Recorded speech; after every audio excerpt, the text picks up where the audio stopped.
Well, today we decided to go across Williston Lake and check out one of our many logging roads in the area, and we came across this spot here. So it's a nice big wide opening. We can set up the tent over there or somewhere over here, have a nice little fire, and cook up a nice little meal.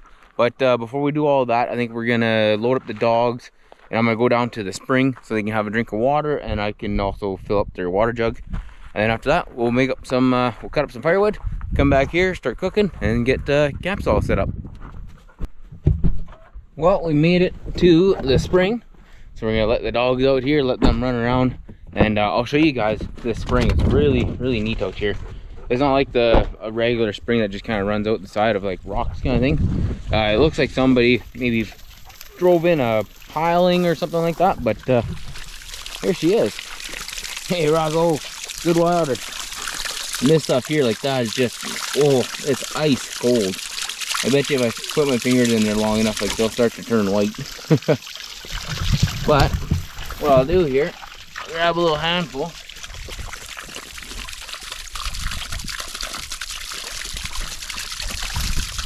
See, like, I'm not too sure. Like, it has like a mineral taste to it, so I don't know if I can. Like, I wouldn't want to drink this per se, but like the dogs, they seem to drink a bunch of it and they haven't gotten sick. I don't know, I've had it a couple of times where I just had like a little mouthful, but like you see all the discoloration and all that stuff, like real high in iron or something. I don't know, but maybe if somebody knows a thing or two about water and minerals that are in some of this stuff, maybe leave us a comment and let me know, is this kind of perfectly normal like that, or like should I not even let the dogs drink it? But I don't know, for now they drink it and they seem to be fine, so I'll whatever. But yeah, there's the spring, so I'm gonna go and I gotta cut up some firewood here so we can start cooking up our little slab of pork. I don't even know what it is, like pork belly or something, but anyways, let's go get some firewood. Well, we're actually out looking for some firewood, and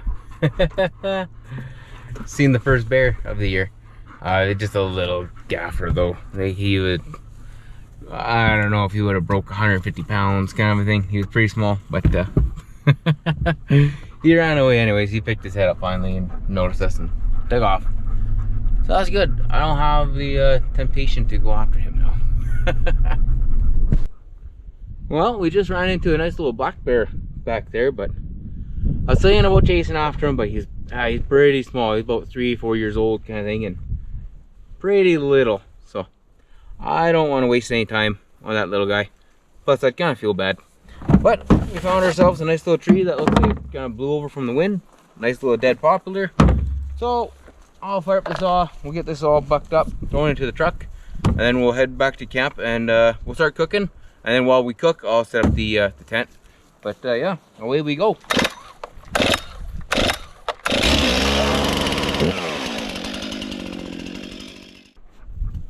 We got ourselves a little bit of firewood here, just a couple of little arm loads kind of a thing. So now we're gonna head her back to camp and we'll get a fire going to start cooking. And I think when we get back to camp, once I get this stuff split up, I'm gonna show you a different way on how to start a fire instead of using like, you know, your Canadian Tire fires like I do. I'm gonna show you how to make little feather sticks, and yeah, we'll get a fire going that way. But anyways, we're gonna load up the dogs and we'll see you back at camp. All right, so I said I was gonna show you a new way on how to start a fire, and all I've done was taken a little bit of our firewood and just split up some nice little kindling. You know, it's whatever, 1/2 inch or so kind of a thing. And basically what we're gonna be doing is I'm gonna be using my knife, and you can do this with almost any knife. I've even done it with a steak knife.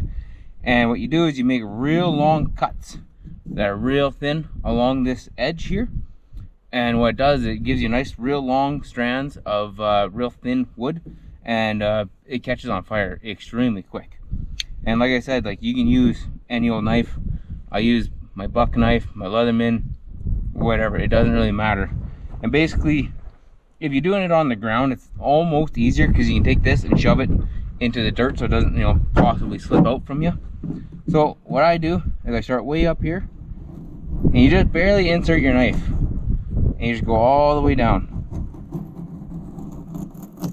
And you can see how long, I'll break that off, how long and how skinny that is.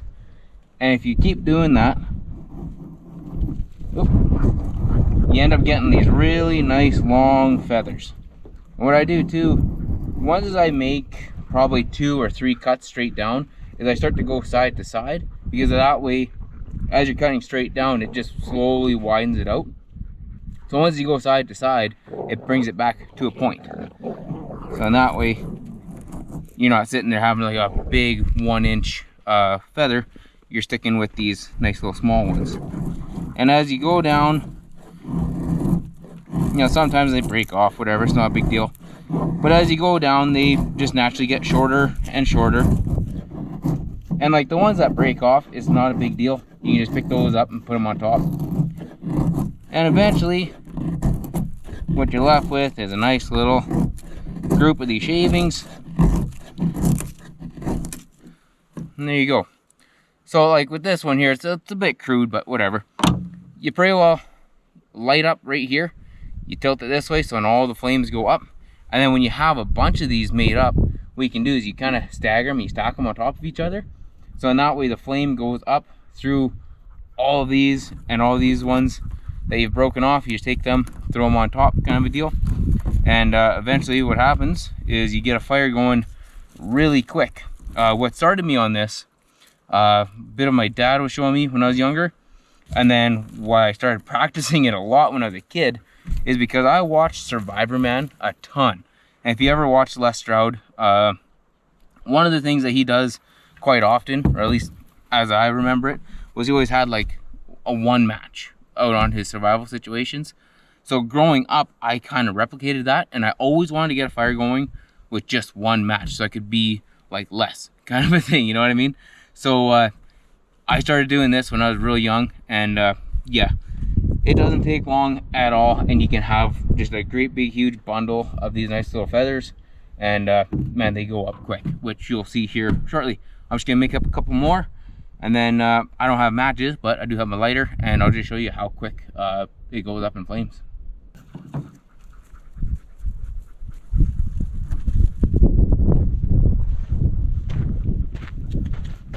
Okay, so here I got my little handful of sticks. You can see they're all whatever. Some are good, some aren't.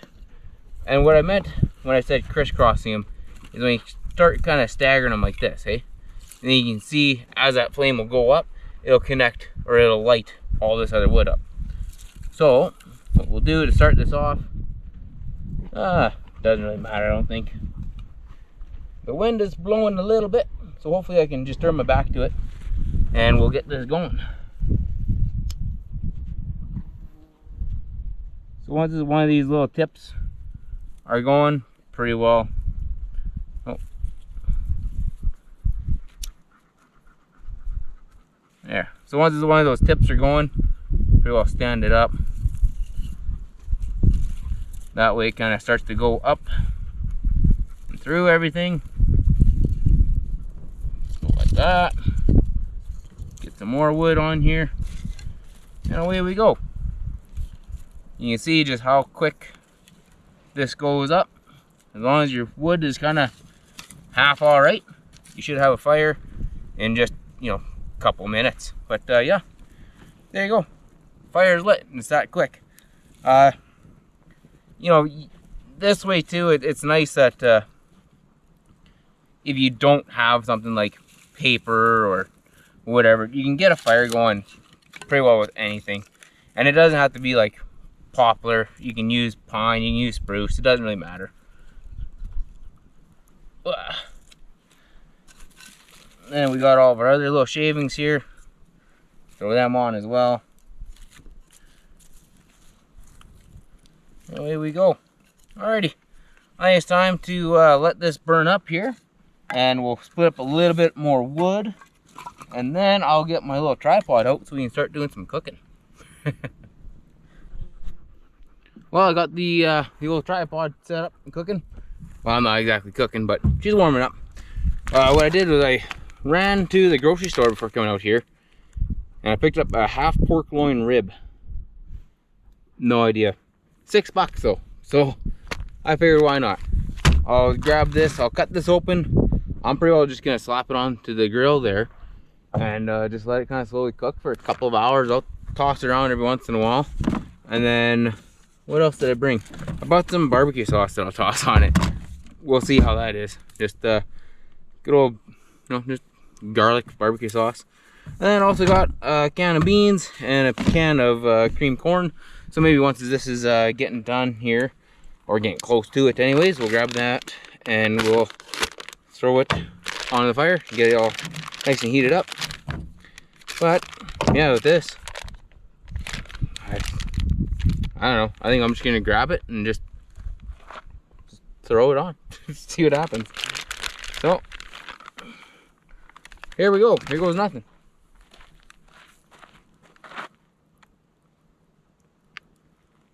There, we're cooking. Put that down just a little bit more. Alrighty, well, I guess we'll I'll split up some wood and yeah, get that fired a little bit hotter, and then we'll start setting up camp. I think we'll probably set up camp on maybe that side of the road.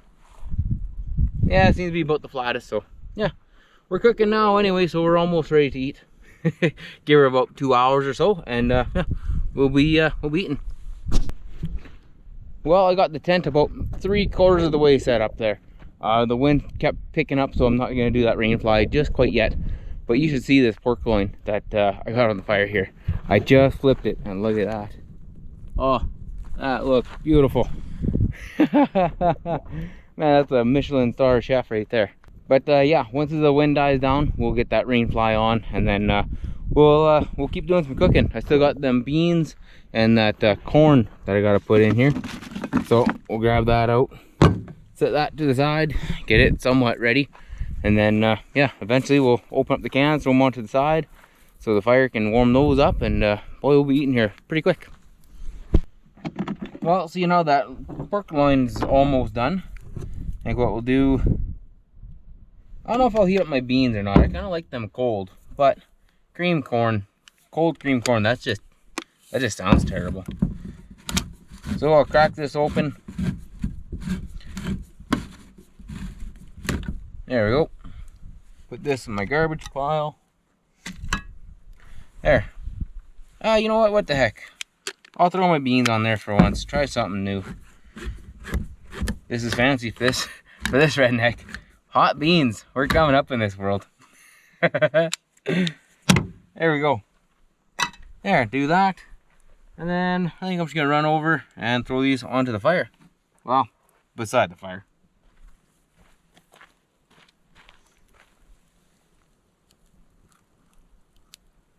There we go. Yay. There. Put it right beside the fire there where it's nice and hot.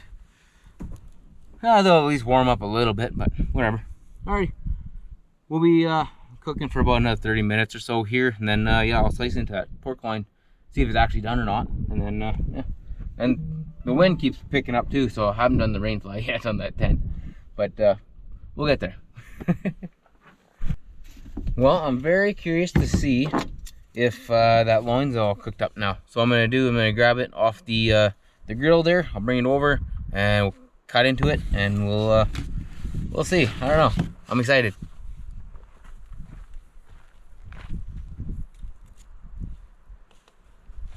Oh yeah. Look at that. That's a thing of beauty. Oh, it smells just fantastic too. I'm not gonna let it sit and rest and yada yada, any of that. Cut into it.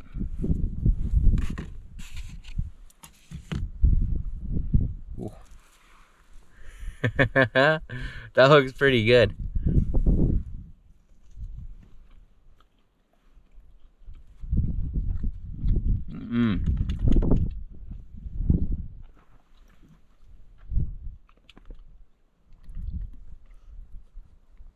It's like a juicy pork chop. I forgot about my barbecue sauce. I had to open that up, slather it on there, and then heat it all back up. But yeah, that little piece there. That is so good. Well, there's like so much juice in there too. When I squeeze it, you can just see the juice like trying to squirt out of it. It's pretty nice. Hey though, I don't know if you can see that or not. Squeeze her. Oh, that is a good piece of meat. Alrighty, well, see how I forgot my barbecue sauce. I'm going to open it up, slap it on there, and then yeah, we'll heat her back up, and then yeah, we'll get to eating this. We got our beans and our corn there too. The one side it was like pretty well boiling, the other side it was almost cold, so I gave them a little turn, so they should be good to go. But yeah, I'll put this back on, get that barbecue sauce on there, get it all nice and hot, and then we'll come over here and we'll eat. Alrighty, we got one side all put together. Flip her over.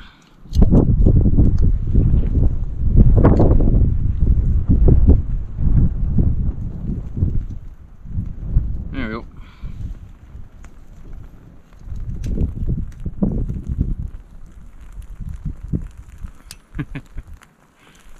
There. Let that get nice and hot. And then we'll pull her off, slice into her, and have some supper. Well, I think while we wait for that to finish heating up, I'm going to grab our beans and our corn, and I'm going to throw some on our plate here.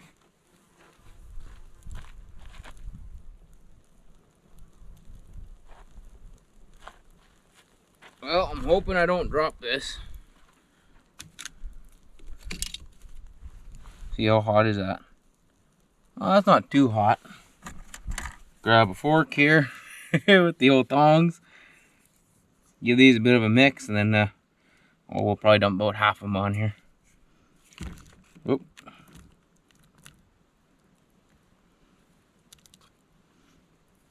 There we go. That's about a half can of beans or so. Now it's time to grab the corn. Hopefully I don't mess this up.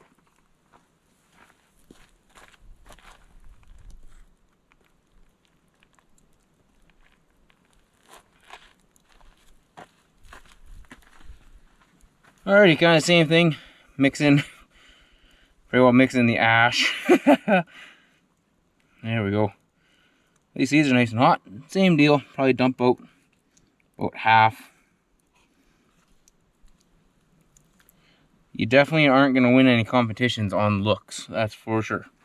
Alright, now I'm going to grab that loin, throw it onto this other plate, and we'll slice it up.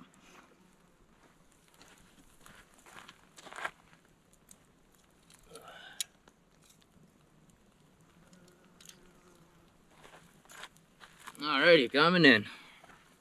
Woo! Man, that looks good.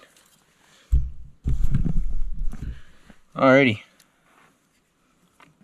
Grab the old buck knife. Not exactly a chef knife, but whatever. It'll get the job done.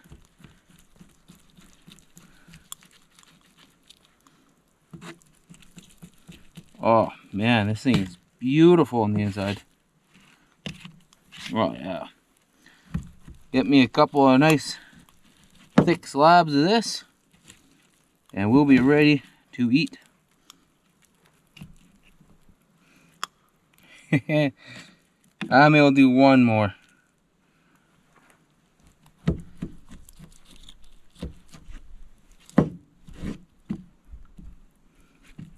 There we go.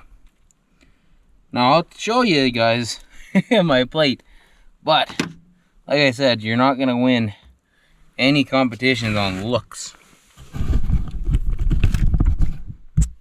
There we go.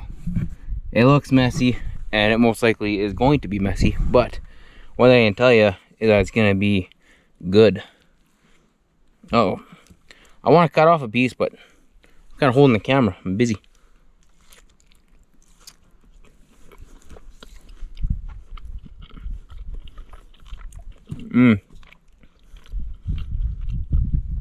I'm blown away at how juicy this is. And that little bit of barbecue sauce, man, made it a little bit better. Beans are good and hot. Cream corn's good. Oh man, you guys are missing out. You got to come out to a place like this, grab yourself a little $6 loin from the grocery store, build a fire, and come out and do some cooking, because man, this is good. But yeah, I'm gonna sit back and relax, eat my supper, and then eventually I'll finish putting up the tent. This wind is slowly starting to die down now, but yeah. All right guys, I'm gonna eat. Well, that was one heck of a good meal. Now it's time to get these dogs fed up. Oh, I don't think I've had a pork loin like that in a very long time. Like I wish I knew how to do that at home. Like I can cook. Like I'm a good cook, but at home it doesn't turn out anything like that. Like that was just top shelf phenomenal. But I also have some leftover beans and some leftover corn. So I think the dogs will get a little bit of that too. I don't think I'm gonna give them any of that pork loin. There's quite a bit left, and honestly, I'll probably take that home tomorrow. I don't know what I have to wrap it up in it, but I don't know, maybe I'll just set it in the cooler, whatever. Oh yeah, that's nice and cold now. So let's see. I think Daisy, she's more of a bean girl, so we'll give her some beans. They're hot in the bottom. And then we'll kind of separate them up a little. There we go. And then we got some creamy corn. Kind of do the same thing. Just kind of divvy it out throughout all of them. Daisy's more of a bean fan, so she gets a little less corn. So there we go. This stuff here, we'll mix them all up. Oops. There we go. Bon appetit. The dogs are ready for their food. Okay, boy. Here you go. That's for Rocky. Here you go. That's for Texas. Daisy, where would you like to eat? Come here, Daisy. Come here, honey bun. There you go. You like to lay down. There you go. Good girl. Poor Daisy there. She has a pretty nasty ear infection. She has like kind of yeast problems kind of thing, and now her hair's starting to fall out on top of her head. So we're getting her doctored up. Hopefully she gets better here soon. If not, I'm gonna have a pretty ugly looking bald dog. Well, the wind finally died down enough where I could get the old rain fly up. Then I rolled up my sleeping bag, and the dogs, they're pretty well ready for bed already. It's not even overly too late. But yeah, in the morning I'm gonna wake up to this beautiful view of Williston Lake. You can't really see it on the camera, but here in person it's incredible.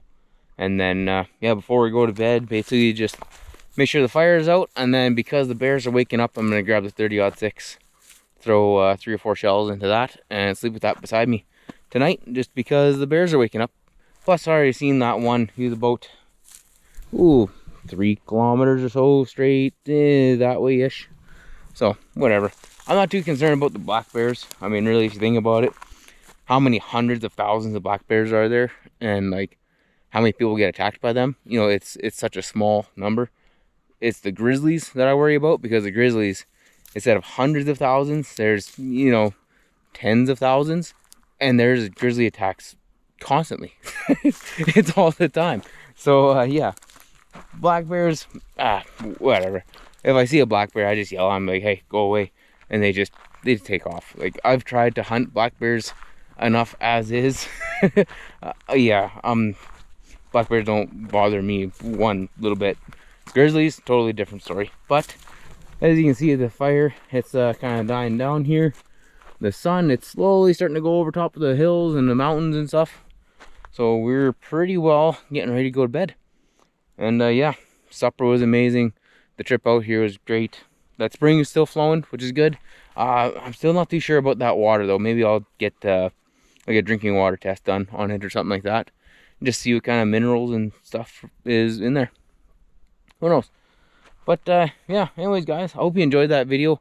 Thanks for coming along with me today. Thanks for cooking with me. You know, if you guys want to give something like this a try, like that was a top-notch meal. Like that was as good as any restaurant. And like the pork was $6, a can of beans is $2 or $3, can of cream corn is like another $2-3. I mean, like really all in it was like 12 bucks, and like that's enough food for 2 people for a day. So you know, not only is it fun, not only do you try something new and you get outside and you breathe this beautiful fresh mountain air, you know, you can also eat for fairly cheap. But anyways, guys, hope you liked that video. If you did, hit that like button, subscribe, you know, all that good stuff. Leave me a comment, tell me how your cooking went, and we'll catch you on the next one.